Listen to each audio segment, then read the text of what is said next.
Welcome in, y'all. Timeshare clearance is July 13th, 2025. First and foremost, I want to thank God for waking me up this morning, blessed me with another day, another opportunity to work towards becoming the man I desire to be. This morning, I really just want to talk about how freeing it is to be moving into this next stage of my life, and how now I feel like I'm really able to step into what I believe is my calling. And the reason that I believe it's my calling is multiple things. One, I've been told this my whole entire life by everybody. And even it's probably people that don't remember they told me, because as much as we've had our differences, I've always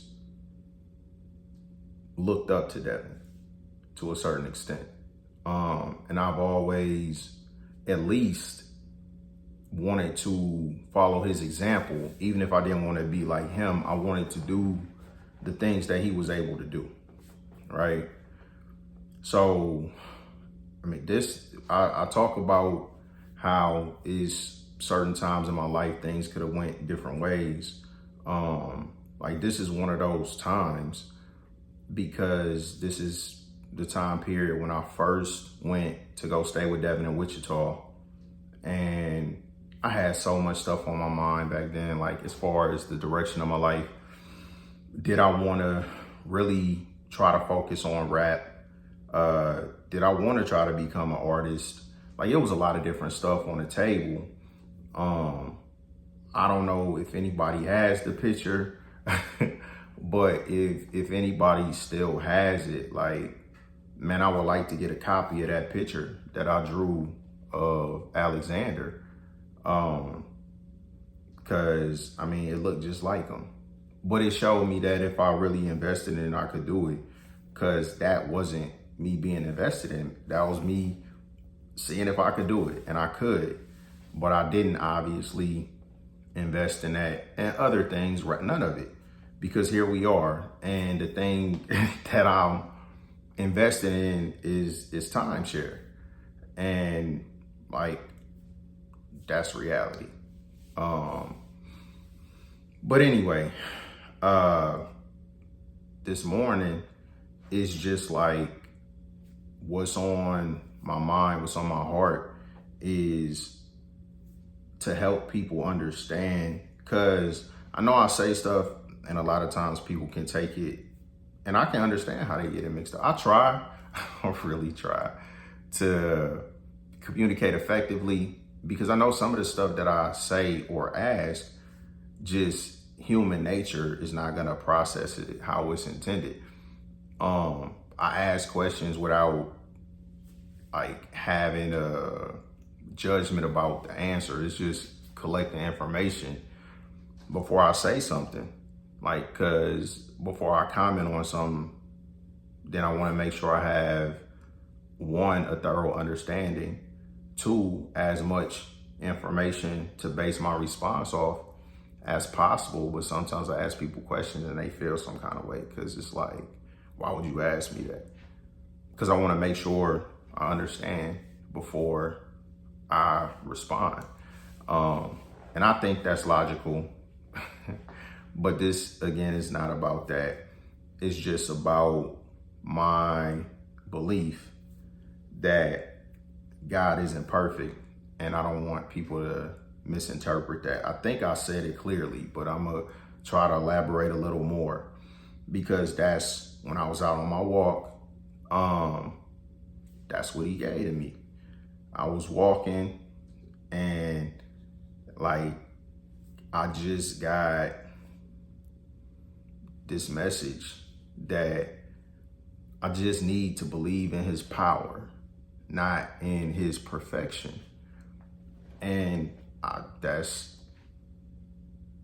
that little shift created so much progress instantly in my life.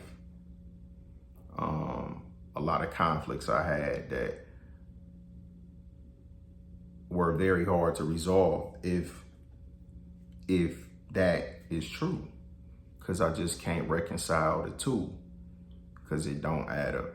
But if I stop trying to do that and I just accept that this is not risks for me, this not, so, and I mean God, I ain't taking a chance on God. Like, that's, if I got proof of anything, and I do feel like I'm a pretty intelligent person, but if I got proof of anything, I've heard countless stories about his greatness, right? I've witnessed in people around me him moving their lives, right? I've experienced him moving in my life, right? Why would I doubt God? And I hate for people to think that. And I hate for people to feel like just because some of the things are, I'll say very, very out of the box that I do, I still put a lot of thought into it. And even if it didn't turn out the way that I wanted it to turn out, like, even if it's not okay with you, it's okay with me.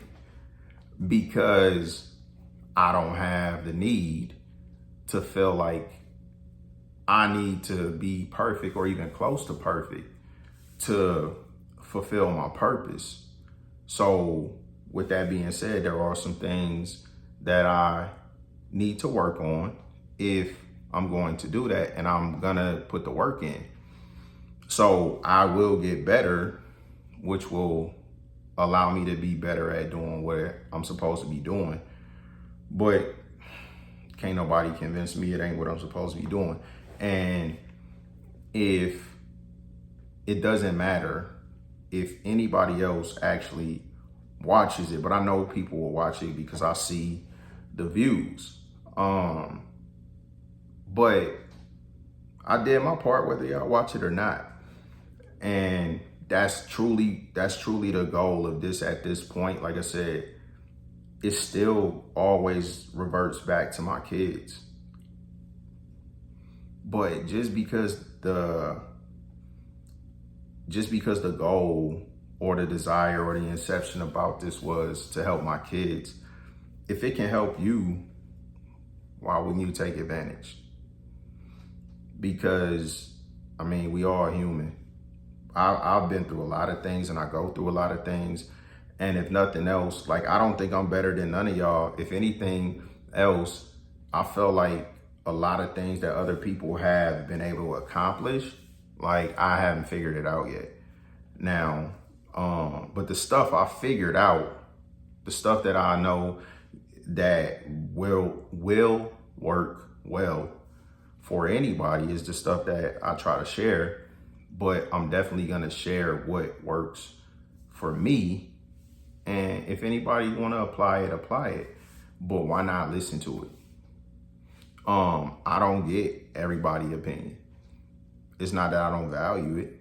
Like, we don't talk. A lot of us don't talk. A lot of people not really giving me advice or guidance, and that's okay because all relationships are a two-way street. Some of us talk more than others.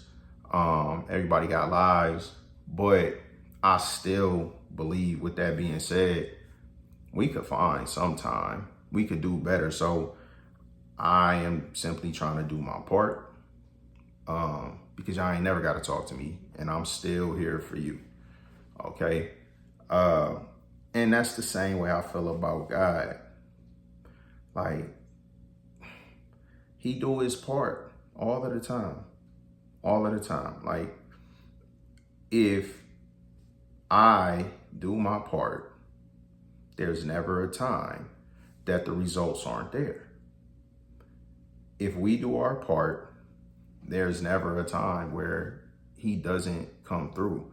And I think back to accepting things for what they are versus seeing them how we would like them to be. We would like for it to be that when everything is going sideways and you stressed out, maybe money tight, maybe you struggling with your weight or depression for some other reason, but whatever the case is, it's like something is happening to you. And it's not, it's just life. It's just life. And like you gotta do what you're supposed, because even if life is happening to you and you do what you're supposed to do, he's still gonna come through. So however long it take is typically however long it takes us, not him, however long it takes us to get to the point where we've suffered enough until we accept that we need to change what we're doing. And then that's where you see the change. And that's what it is. But just, you don't have to have everything figured out. You don't have to be perfect. But you do have to do your part. And you gotta be honest, if you're not where you wanna be, are you doing your part?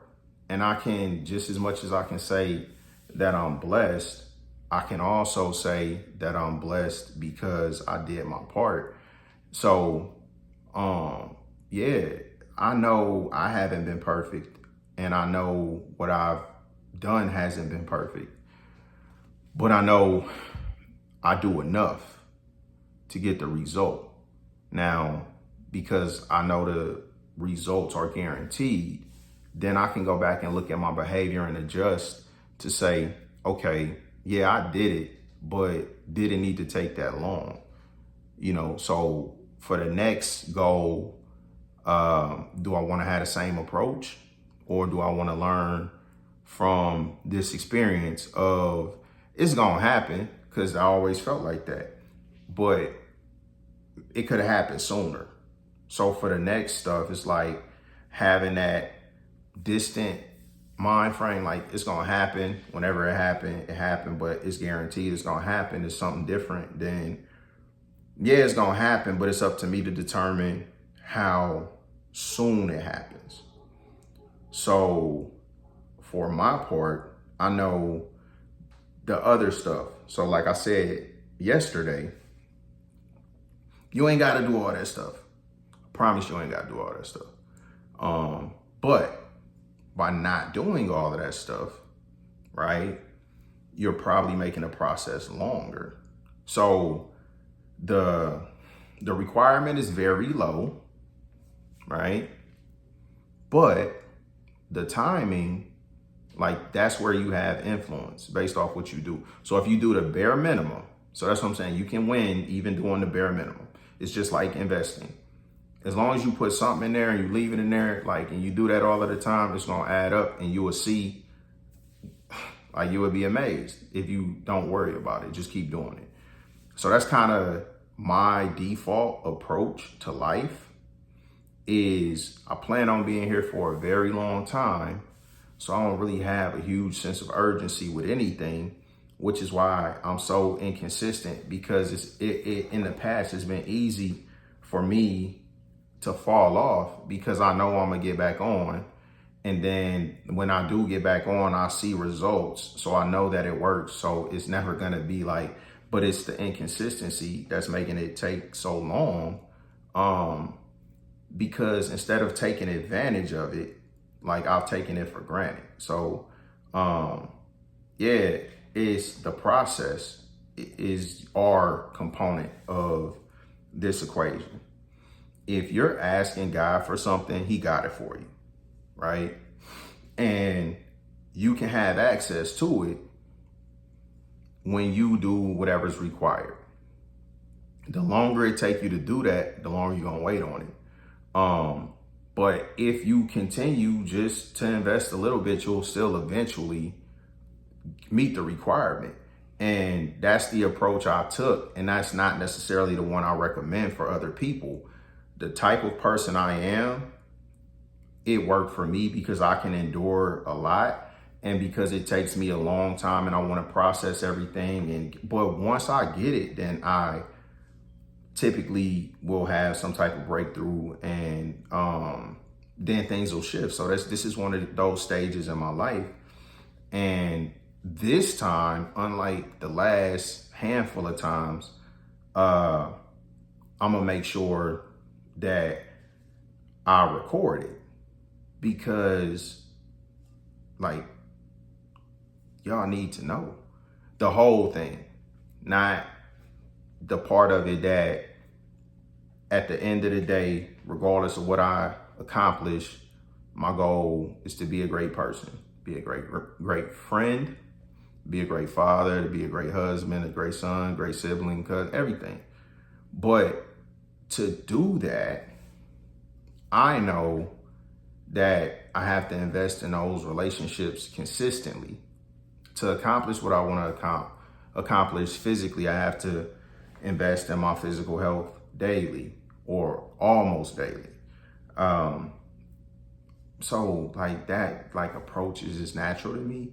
And that's probably my hardest thing to get away from, is because I don't doubt the outcome. Like a lot of times I haven't sweated the details, but by not sweating the details, a lot of times I'll allow myself to get off track. So I do need to be more disciplined in the details, and then that's what'll make the difference. But it's not perfect. So I talked a lot about my situation and myself, but ultimately that what God put on me to share is why I even have that belief, right? And the fact that I acknowledge it could be wrong, okay? And what I mean by that is about God being perfect. Don't want to argue, don't matter to me, believe what you believe. If I say I don't believe God or Jesus was perfect, I don't believe that, because it's so much missing. It's so much missing. Like, as much as Jesus did, like, it's the majority of his life is missing. And I just find it hard to believe that's not for a reason. Because if we, and also project the differences in the time and everything else. So one thing that always threw me off about the Bible was how long people was living, because it's like, okay, what is this measured by? Is this measured by all years or some other metric where the numbers are skewed? Or was people really living all of them hundreds of years and stuff? And then again, it's the explanation that that's, again, a mistake, God, to make us to live that long. So he made it where we don't live that long. All these changes. So whatever story I tell is, to me, confirmation that God is not perfect. Now, again, I definitely don't know every Bible story or whatever, but like everyone I know is some element of imperfect people going through whatever they go through to realize how messed up they are, and then change. But after they change, like, it's all good, including God. So like, he went through that. I'm going through that. Me believing that he went through that give me strength to go through it. Because if I say my strength comes from my faith, and I know the standard is perfection, and I know I can't meet that standard. So it's more likely for me to quit. It's more likely for me to fail. If I try to convince myself that God and Jesus was perfect, it's way more likely for me to succeed even if I'm wrong, I choose to believe that they're not. I can say that. So can we agree to disagree if you disagree, or can you see that perspective?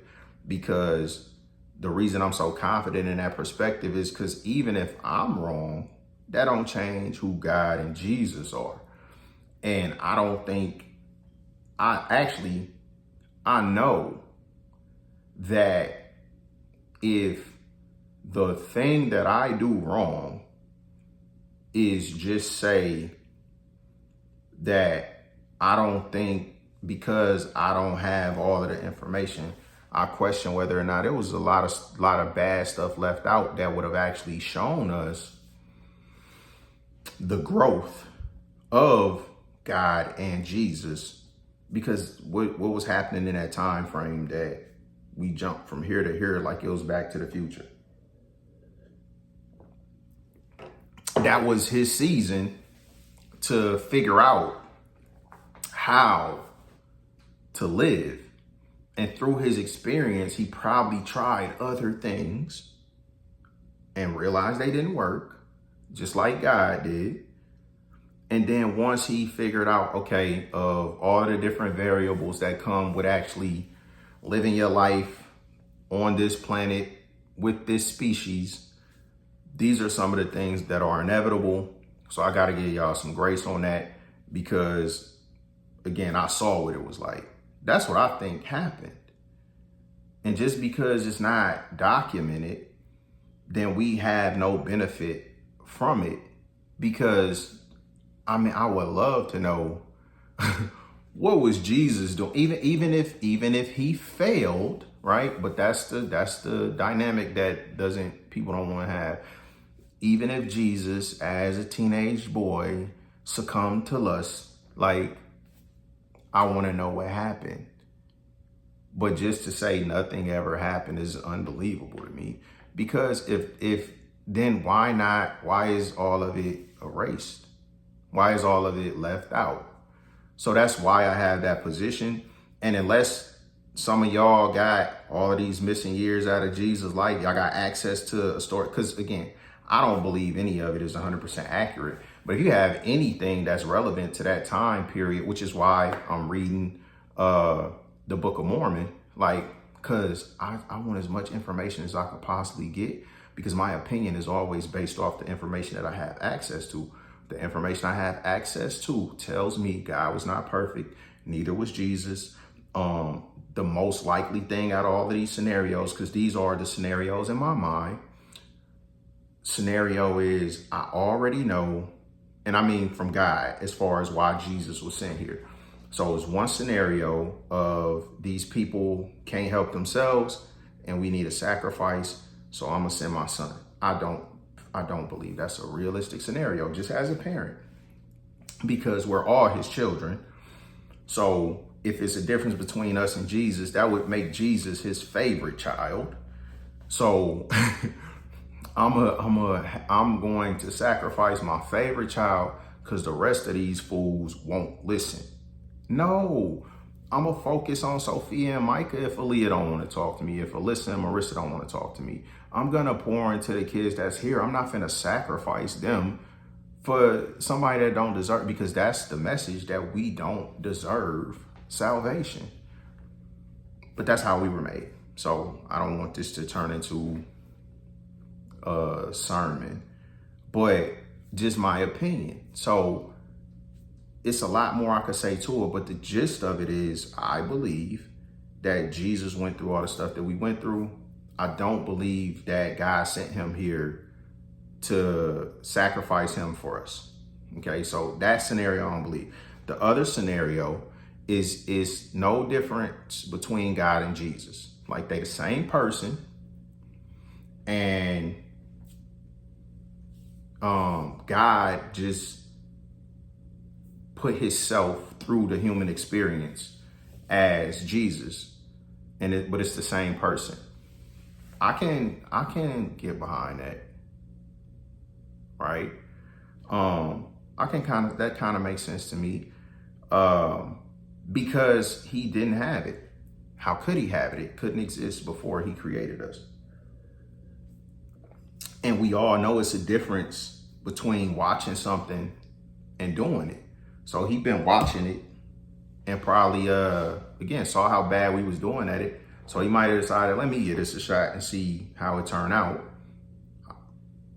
That makes sense to me. It would make sense to me if that was the true thing. And then it's the scenario where I feel like is the most likely is just, it's the same scenario, but it's just like different reasoning. Like in one scenario, God is like genuinely curious, right? So he go through it himself to learn. And then in the other scenario, I feel like it was God trying to prove or demonstrate how it's supposed to be done. And in that scenario, the reason for us not to get the real story, the only reason for us not to get the real story would be because he failed. Because like if I'm telling my kids what I did right, hey, invest, buy real estate, but I don't tell them none of the stuff I did wrong. Because if I was doing everything right through my entire life, then I'm sharing those lessons, right? It's a lot of parts of my life I wasn't doing things right. I'm still not doing some things right. I'm trying to get right. But the point is, with me having that belief about Jesus' experience, with me having at least being open to different perspectives of what that really was, because I don't know. It could have been one of those three things. It could have been another alternative where they are two completely separate entities, and God just thought Jesus was the best of us, and he wanted him to show us how to do it. It's a lot of different scenarios, but either way, Jesus still Jesus, and the human experience is still the human experience, no matter what time period, no matter what civilization. Anytime I read history about the human experience, it's the same. Like we're programmed to do certain things, and then we can reprogram ourselves. So the reprogramming period is sometimes it's ugly. Sometimes you shock yourself. Sometimes you cut your fingers. Sometimes you drop the hammer on your toe. Whatever, like, but you got to do whatever you got to do. Rebuild yourself, and but what you choose to do, your time frame is the biggest thing that you're going to influence by your actions, because the outcome is already determined. If you just do the minimum of ask God for it and pray to God for it, then you will get it. But you can get it faster if you're doing a lot more than that. So I would recommend doing more than that. Have people around you that you can have genuine conversations with about God and your feelings. Have a good church home with people that you trust and you do develop friendship with, right? So that your tribe are good people and give you good feedback, and don't drain you versus pour into you. And if all of y'all do that, everybody would be better off. So because I don't want this to be too long, I'm gonna close here. So this is, again, my belief that, and my message, the important thing to believe is in God's power, not in his perfection.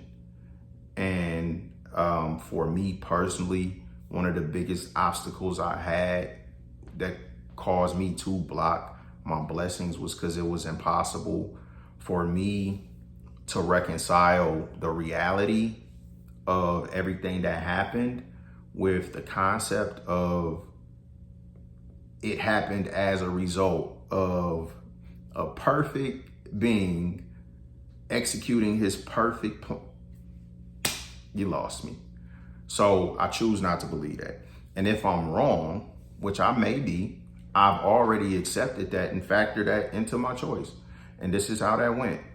Even if I'm wrong, I'm not doing anything that I feel like God or Jesus would keep me out of heaven for. I don't feel like God or Jesus, whether they're perfect or imperfect, would say, Clarence, you lived your life and fulfilled your purpose and helped as many people as you can and did all these extraordinary things and poured yourself into everybody that you know.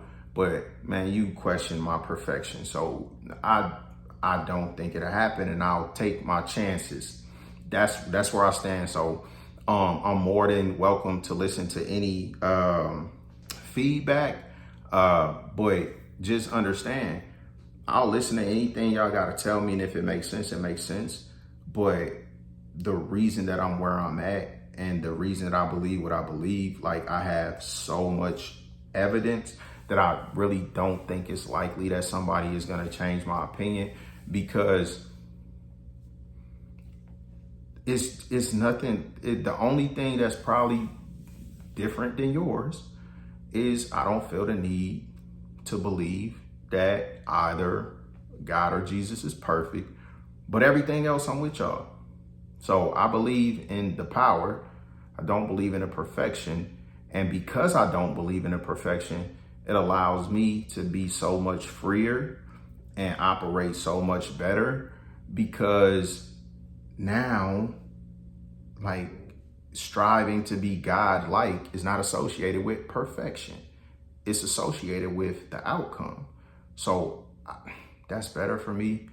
And everything that I accomplish in my life going forward is because of that freedom that I got. And I truly believe I got it from God, because y'all might not like this, but if everything else he told me, ain't nobody have a problem with it was him telling me, then why anybody should have a problem with it, with me feeling like he telling me this? Because everything else that I got from God is the same God. And I don't feel like I'm being tricked. Like I got that from God. I got a lot of stuff from God. Sometimes I ignored it, but that's what it is. And I'm just sharing simple message. Believe in his power.